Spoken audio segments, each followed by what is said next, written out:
Mr. Nehru, I am extremely grateful to you for coming here, and I speak on behalf of us here and on behalf of the wider public who are watching us. I'm particularly grateful as I believe this is your very first appearance on television. Yes, this is the first time I'm facing this ordeal. In fact, I know very little about television, except what I've heard about it. Well, I would like to introduce to you, if I may, the people who are, I hope, going to make this not such a bad ordeal after all. Sitting on my left is Kingsley Martin, the editor of the New Statesman and Nation, and beyond him is H.V. Hodson, the editor of the Sunday Times, and at the end, to ask the first question, is Donald McLaughlin, the foreign editor of The Economist. Prime Minister, when you return to India, people will be asking you what you thought of the coronation.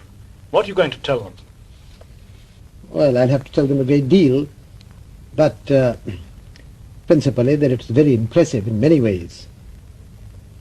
The most impressive thing to me was, apart from it being a great spectacle, were the crowds here and the way they behaved. And one begins to like more and more the London crowds and their fortitude in inclement weather and their insistence on enjoying themselves whatever might happen. But is there going to be no criticism in India of your having come to the coronation? There was when I came, and there will be no doubt when I go back.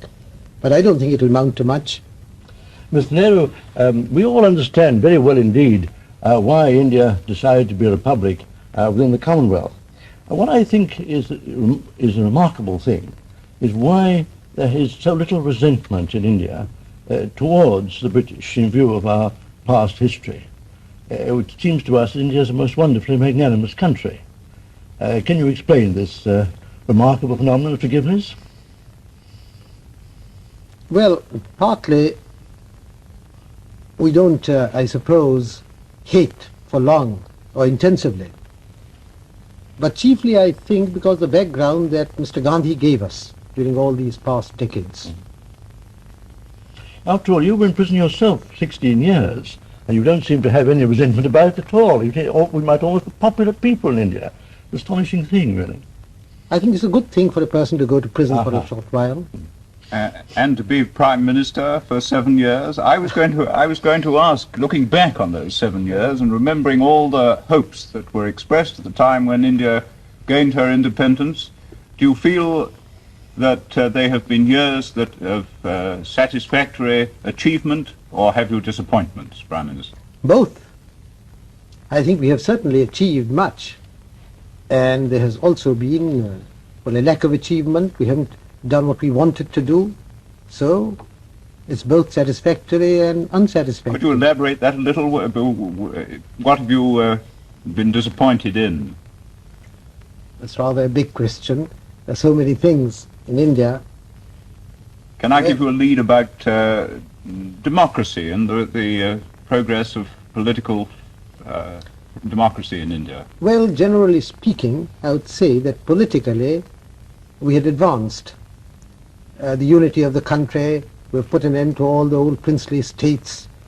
We've had these general elections which were remarkable on a tremendous scale, and we've built up a good democratic structure.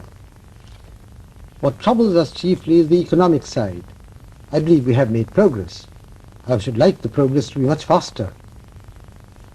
May I ask, Mr. Prime Minister, whether or not you consider that the economic progress has been fast enough to keep up with the very sharp increase in population? In other words, is there any possibility that India will be more or less self-sufficient in food in the course of time? There's not only a possibility, but I should imagine a certainty, and not in the course of time, but in the near future, in the course of a year or two. On the religious side, that's a very satisfactory, sounds to me an optimistic statement. But on the main trouble there's been in India, I'll put it this way, you have said in the past that you wanted to make India a secular democracy in which minorities could live at peace.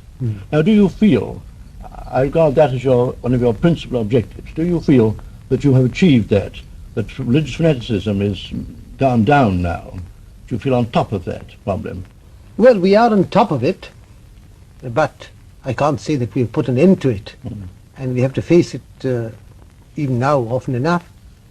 But the last elections showed that the Indian people generally don't like it. And caste? There's plenty of caste which interferes with politics in the sense of in elections a person may choose to vote for his caste man in that sense. They're still there, unfortunately. We try to fight it. Tell you, Prime Minister, what I think is worrying many of us in a way about your democratic system, which is a matter of great admiration in this country, and that is that there doesn't seem to be an opposition, that there doesn't seem to be someone playing the leader of the opposition to you. And what do you feel, if I may ask an impertinent question, what do you feel will happen if you were to retire? Do you have a successor in Congress? Do you have a successor in the opposition? Now, what do you mean by that there is no opposition? In our parliament, in the House of the People, there are 500 members, while we are 350. The opposition consists of 150. It is true that that opposition is split up in 4 or more parties. There is no one major opposition. We haven't got the two-party system. We can't impose that. It develops or not. Would you welcome it, Prime Minister? Yes, on the whole, if there's a big enough party which thinks in terms of office, we'd welcome it. Because otherwise these opposition parties become totally irresponsible. They have no hope of office, so they can say and do just what they like. But there is an opposition, and a very good opposition, both in Parliament and outside. We have continually to face it.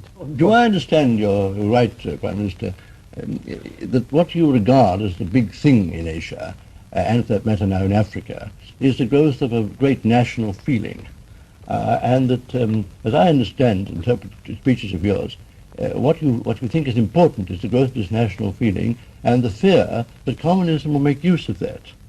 Would you say something about that?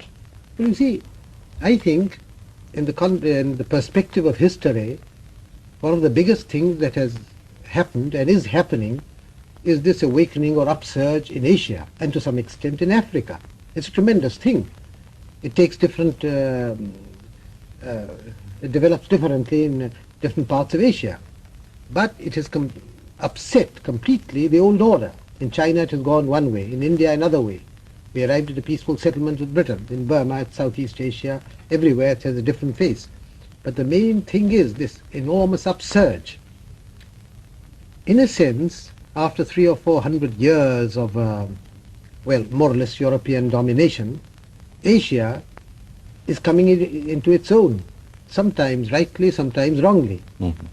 And one has to understand that, appreciate it, understand it, and not merely get angry at it or dislike it. Of course, to some extent, in a different way, the same applies to Africa. But Prime Minister, this raises a difficult problem. At the United Nations, I think it's right to say, India and other Asian nations have from time to time expressed very strong views about British and other European policies in Africa. Do you think by doing that you assist race relations or make them more bitter? Well, I don't remember that we have said much about British policies in Africa. We have said a great deal, in the United Nations I mean, we have said a great deal about the situation in South Africa. And in North Africa, in French North Africa. Yes, and in Morocco and you, Tunisia. Do you think that helps the French to solve their problems with the Africans? That's a curious question. The French don't think so. Well, I think it's a curious question. My being told that you must not say anything when evil is happening, lest the evil may become worse. But I think, as a matter of fact, since by some circumstance I became Prime Minister of India, I have to hold myself in check all the time as to what I say. Otherwise I'd shout out from the housetops what is happening all over the world and in Africa, north, south and east. I wouldn't remain as quiet as I do now. Prime Minister, you've had one problem for some years which has tested the ability to compromise. May I ask whether the assistance of the United Nations in the difficulties between Pakistan and India have on the whole been helpful? I'm afraid not. The United Nations has not helped. It has not proved helpful with all the best will in the world. I think because in the nature of things these problems are more easily dealt with directly then through third parties. Isn't it in that case partly due to the fact that both sides at the beginning of the Kashmir dispute, so to speak, staked out a legal claim for the whole of the prize, and that neither really believed that they could ever have the whole? That's to say, the situation is actually, to some extent, a fait accompli with Pakistan in the north and Jammu in Indian hands. There must be some sort of a compromise, mustn't But you there? must remember, that's true, Yeah. that's true. Yeah. But you must remember that the initial reason for its going to the United Nations was a very simple issue. Yes. That is Pakistan's invasion. That was the issue. I accept what you say, that if you look at the question as a whole, it is a complicated issue Yeah. and not easily disposed of by a Right. simple formula.